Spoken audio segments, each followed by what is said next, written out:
2부 마켓세븐으로 시작합니다. 월요일에는 IBK 투자증권 강남센터 함정남 차장과 함께하겠습니다. 안녕하세요. 네, 안녕하세요. 네, 마켓세븐 오늘의 주제 공개하고 차장님과 자세한 시장 얘기 이어가 보겠습니다. 네, 오늘은 이제 생각보다 길어지고 있는 물류 대란에 대해서 한번 점검해보는 시간을 가져볼까 합니다. 먼저 상하이 컨테이너 운임 지수 1년간 피크아웃 우려가 계속 따라다녔는데 12월에도 좀 지표가 사상 최고치를 경신하고 있나 봐요. 네. 뭐 끝나지 않고 네. 있습니다. 물류 대란이라는 것이 일단은 지금 여기에 화두가 될 수 있는 상하이 컨테이너 운임 지수를 살펴보면 지난 10월까지 뭐 끝을 모르고 달려가다가 10월에 있었던 뭐 이렇게 올랐었던 이유는 뭐 코로나로 인한 물류 부족 사태, 그다음에 공급망 논란 이런 부분들 때문에 지속적으로 운임 지수가 상승을 했다가 10월 초에 그런 뉴스가 있었어요. 중국에서 호주산 석탄을 수입한다, 뭐 이런 부분들이 나오면서 조금 지독했었던 이런 물류 대란에서는 어떤 정치적인 이슈라도 일단 좀 완화되는 것이 아니냐라는 뭐 이런 뉴스 속에서 조금 이제 운임 지수는 10월 8일부터 시작을 해서 한 4주 정도 가량 정도 조정을 주게 됩니다. 하지만 그 이후에 뭐 연말에 뭐 크리스마스 효과라든가 내년 춘절을 준비하는 재고 확충 이슈, 거기에 오미크론의 등장으로서 지금 다시 운임 지수가 사상 최고치를 경신하면서 집계 이후에 최고치를 지금 계속적으로 향해 나가고 있는 모습을 보여주고 있습니다. 계속 신고가를 경신하고 있다라고 보시면 될 것 같은데 뭐 이유는 다들 아시라 생각됩니다. 오미크론 등장으로 항만 운용 차질은 여전히 지금 부담이 되고 있고요. 방금 말씀드렸던 것처럼 중국에서는 여전히 소비 시즌을 앞두고 재고를 쌓아둬야 돼서는 여전히 ING 과정 속에 있다. 그러면 여기 또 플러스 하나의 요인으로 중국에서 전력량 뉴스가 좀 완화되면서 이 이슈가 완화되면서 화물 운송량이 지속적으로 좀 증가되고 있다라는 부분들이 모두가 복합적으로 작용되면서 상하이 컨테이너 운임 지수가 지속적으로 좀 여전히 지금도 지속 상승을 하고 있는 모습을 보여주고 있습니다. 주요 리서치 전망을 보면 이 부분은 연말 내년 연초까지는 당분간 지속될 것으로 보여진다라는 것이 현재 상황으로 보시면 될 것 같습니다. 네. 그래서 저희가 제목을 끈질긴 물류 대란으로 달아봤는데 항만 적체가 해소되는 듯 했는데 아직도 이제 해소되기가 쉽지 않은 걸로 봐서는 그러면 물류 대란이 진짜 내년 상반기까지도 이어질 수 있는 거예요, 차장님? 지금 현재 상황으로 봐서는 지금이 끝입니다라고 말씀드리기가 좀 어려울 것 같습니다. 네. 여기에 있었을 때 일단 원인을 살펴봐야 되는데 코로나 이슈로 인플레이션이 일어나고 그다음에 미중 간의 갈등 속에서 이러다가 우리가 중국산 제품을 재고를 못 쌓아놓는 거 아니야? 또는 중국에서도 원자재를 못 쌓아놓는 거 아니야라는 이슈 때문에 지금 모든 기업들이 공급집단에서 어떤 물건을 생산해야 될 때 재고를 쌓아놓는다라는 이슈 속에서 이거 내년도 어떻게 될지 모르겠는데라는 분위기가 일단은 이러다가 지금도 물류가 이런 상황인데 언제쯤 나아질지 기미를 모르니 오히려 선주문도 막 나오고 있는 상황입니다. 그래서 이러한 부분들이 글로벌 공급망 단에서의 재고 확충의 이슈는 일단락 되는 듯 싶다가 아직은 조금 더 지켜봐야 되겠다라고 좀 전망을 하는 것이 맞을 것 같고요. 이 안에서 좀 우리가 노골적으로 지켜봐야 했던 냉정한 현실은 중국이 공급자 이런 재고 중에서 굉장히 많은 부분을 차지할 수밖에 없었다라는 점, 즉 이 글로벌 공급망에 대해서 수요단에서 중국 제품 없이 다른 걸로 대체하기가 쉽지 않다는 것을 다시 한번 볼 수 있게 된 것 같아요. 우리도 반도체에 대해서 공급망 이슈가 딱 생기고 나 보니 일본 제품 없이는 되지 않는 부분들도 상당 부분 있었고 중국 없이는 될 수 없는 부분, 요소수가 그랬고 반도체 소부장이 그러지 않았습니까? 소재 쪽에서 이러한 부분들이 일어나게 되면서 과거에는 상하이에서 컨테이너가 미국을 향해서 출발해 갈 때 우리나라 찍고 갔었거든요. 그런데 이제는 다이렉트로 가게 되는 이슈까지 생겼습니다. 그러니까 중국에서 이미 배를 가득 채워서 출발해버릴 수밖에 없었다라는 거죠. 실제로는 그래서 우리나라에서 선적하는 배는 이 배 선적 수는 줄어들었어요. 그러니 이것이 얼마나 지금 공급단에서 아직도 굉장히 타이트함이 있다는 것이 아직도 ING다라고 좀 봐야 될 것 같고요. 이 부분에는 단순한 뭐 미국 측에서의 지금 계속 배가 정체되어 있는 상황이잖아요.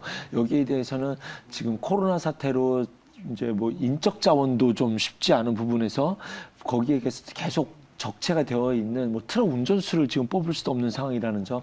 이 안에는 단순히 코로나뿐만이 아니라 미중 간의 정치적인 이슈, 글로벌 정치적인 이슈들도 포함되어 있잖아요. 그리고 코로나의 핑계를 댄다 하더라도 이게 지금 당장 오미크론으로 어떻게 해결이 될지 아직은 눈에 네. 보이지가 않습니다. 지금 주말에 바이든 대통령이 이 오미크론과 관련돼서 긴급 연설을 하겠다라고 해서 어떤 이야기가 나오게 될지도 지금 촉각을 곤두세우고 있는 상황에서 미국 증시도 이렇게 좀 성장주가 좀 하락을 하다가 좀 지금은 멈추고 지금 다우지수가 또 다시 더 큰 맞아요. 하락세를 보여줬잖아요. 이것이 오미크론에 대해서 어떻게 대응하고 어떤 정도의 상황으로 해석해야 되는지에 대해서 아직도 좀 짚어봐야 될 만디존들이 좀 많이 남아있는 상황입니다. 이런 과정 속에서 아직은 이쪽에 대해서 조금 더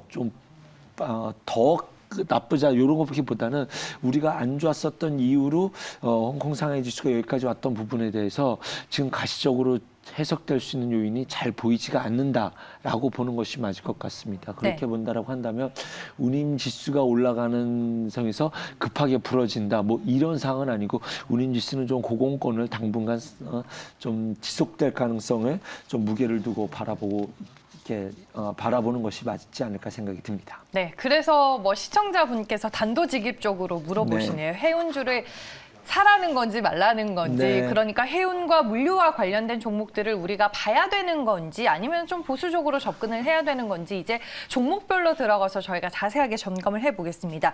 대표적으로 물류대란 수혜주 하면은 뭐 HMM, 현대글로비스 그리고 대한항공까지 많이들 네. 생각을 하실 텐데 대한항공으로 첫 번째 종목을 볼까 합니다. 솔직히 여객 정상화는 지금 미지수인 거고 하지만 또 항공화물 같은 경우에는 워낙 좋기 때문에 4분기 실적은 괜찮은 것 같더라고요.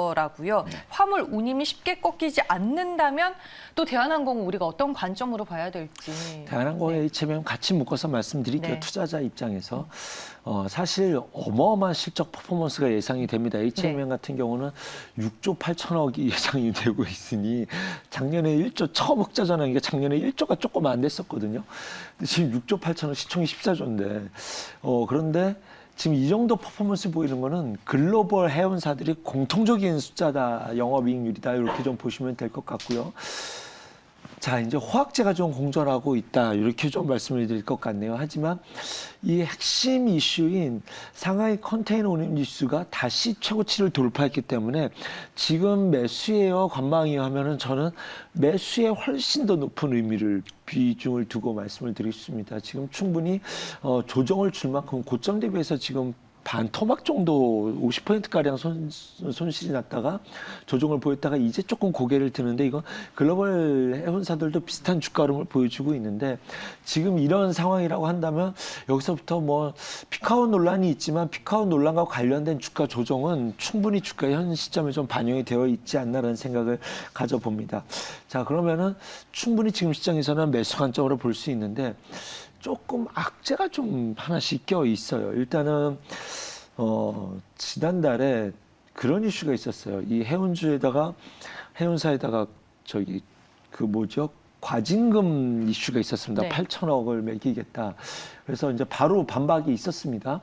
그래서 이 부분을 감안한다 하더라도 지금 그동안 15년 동안 있었던 동남아선 그 라인에다가 과징금을 담합했다라는 이슈로 과징금을 때린다라는 게 그동안 적자일 때는 아무 말도 안 하다가 이제 돈번이 좀 급하게 부랴부랴 과징금 아니야 이런 이슈가 있는 것 같아서 여기에 대해서 적극적으로 반박을 하겠다라는 가만히 있지 않겠다라는 입장을 언급이 나왔고 이 부분 또한 지난달에 나왔던 이슈이기 때문에 좀 시장에는 녹아든 악재로 반영이 될 수 있지 않을까라는 생각이 듭니다. 그래서 거기에 이제 HMM 같은 경우는 산업은행에서 지분 매각 이슈가 좀 있어요. 그런데 이것은 지금 당장 주가를 부러뜨릴 수 있는 악재로 해결될 것 같지는 않습니다. 그렇게 본다고 한다면 지금 나올 악재에 관련된 부분도 현 주가에는 충분히 반영이 되어 있다라고 말씀을 드릴 수 있을 것 같고요.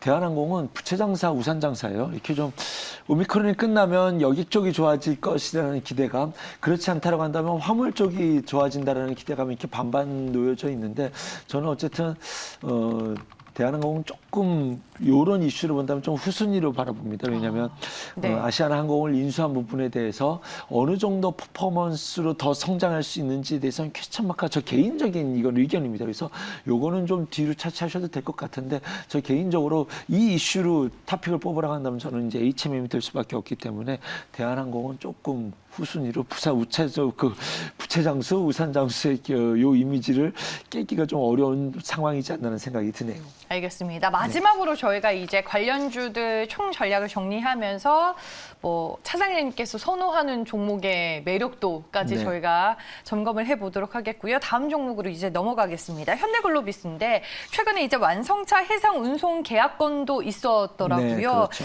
내년에도 이 사업부에 대한 기대감이 리포트를 보니까 상당히 큰 것 같던데 양호한 실적과 뭐 밸류에이션 이런 측면에서 현대글로비스는 어떻게 봐야 될까요?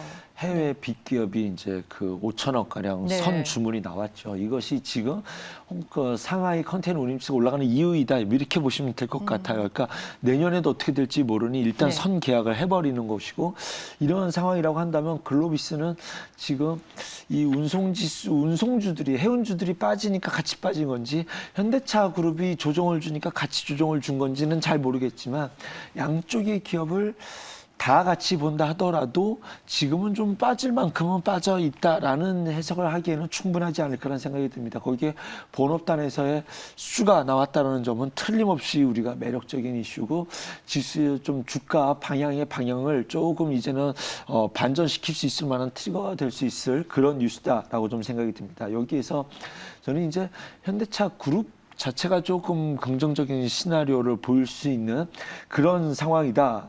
좀 이렇게 좀 말씀을 드릴 수 있을 것 같고요.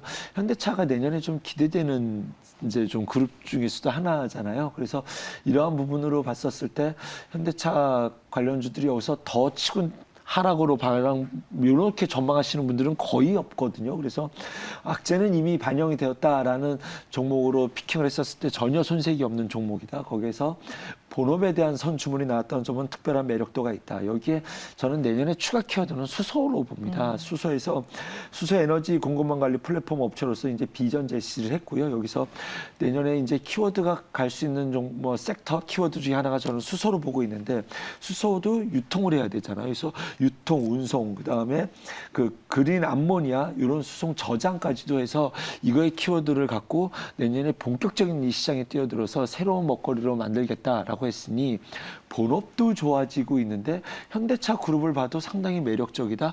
여기에 플러스 알파로 수소의 먹거리라는 키워드를 갖고 있다고 한다면 기본적으로 갖고 있었던 업황에 대한 조정 플러스 알파로 내년에는 새로운 성장 날개를 가져갈 수 있어서 이러한 부분으로 본다면 조금 이제 수설한 키워드를 좀 매력적으로 보고 싶으신 분들이 한다면 현대글로비스는 좀 우선적으로 담아가기에도 손색이 없는 종목이다. 이렇게 좀 말씀드릴 수 있을 것 같네요. 부담은 없다라는 네, 말씀이신 그렇습니다. 거네요. 네. 최근에 주가가 또 워낙 부진했던 부분이 있기 때문에 여러 가지 측면에서 매수로 한번 대응해볼 만하다라고 결국에는 말씀을 해주시는 조금 건가요? 색깔이 좀 결이 좀 다릅니다. 이제 네. 대한항공 같은 경우는 오미크론이 끝난다는 관점에서 어떻게 움직이는지도 봐야 될 것이고 네.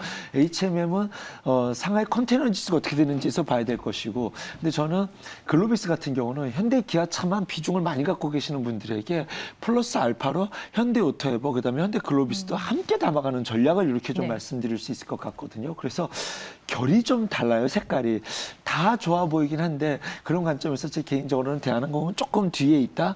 지금 당장에서 가장 매력적으로 보이는 거는 단타 트레이딩이 될지도 모르겠지만 HMM은 이 자리에서 정말로 좋아 보인다. 그다음에 네. 현대 기아차를 비중을 많이 갖고 계신 분들이라고 한다면 일부는 뚝 뛰어서 글로비스를 조금 더 긴 호흡으로 갖고 가시는 전략도 충분히 좀 매력적인 전략이다. 이렇게 좀 요약을 해드릴 수 있을 것 같습니다. 우선순위로 따지면 HMM, 현대글로비스, 대한항공 네, 이 그렇습니다. 순서가 되겠네요. 네, 네, 맞습니다. 알겠습니다. 저희가 오늘 마켓세븐에서는 물류 대란과 관련된 종목에 대해서 집중으로 점검을 해봤습니다. 여기에서 이제 마무리하겠습니다. IBK 투자증권 강남센터 함정남 차장이었습니다. 고맙습니다. 감사합니다.